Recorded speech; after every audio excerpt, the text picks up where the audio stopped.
FORA.tv. The world is thinking. Well, this ultimately is a trend of optimism. Being a venture capitalist, meeting with entrepreneurs all day, it's hard not to get some of their infectious enthusiasm. But what I'd like to share generally is a sort of an overarching comment business-wise on the environment for starting companies right now, and probably looks back to 2009 as well, in that it will, despite the economy and the chaos you see around you, it will be in retrospect a wonderful time to have started a company.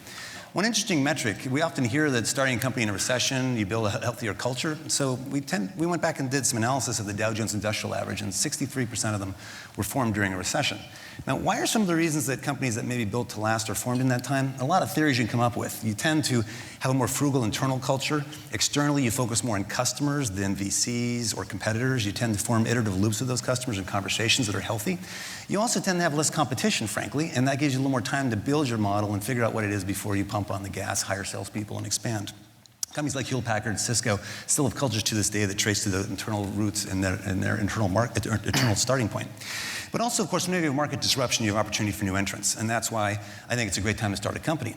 If you look at the flows of capital over a long wave, you also see a dynamic. Basically, you have a long feedback path between when money comes in a system and when it comes out. And about every 8 years, venture capital business booms, then busts. Then the private equity group comes up, and then they bust. And then you have a recession.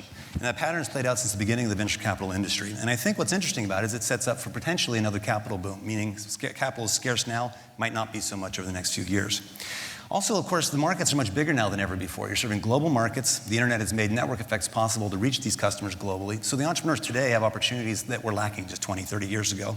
And of course, you have new markets like energy and clean tech, which are addressing trillion-dollar opportunities where most venture capitalists never saw anything north of $1 billion market size when they were hearing the initial pitch.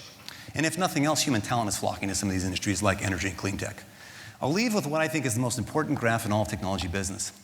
And this is a version of Moore's Law over 110 years. If you look at how much computational power $1,000 can buy, it has nothing to do with transistors. It's true for all computers. We use the tools of one generation to build the capabilities of the next. And it's very emblematic of how innovation takes place in general.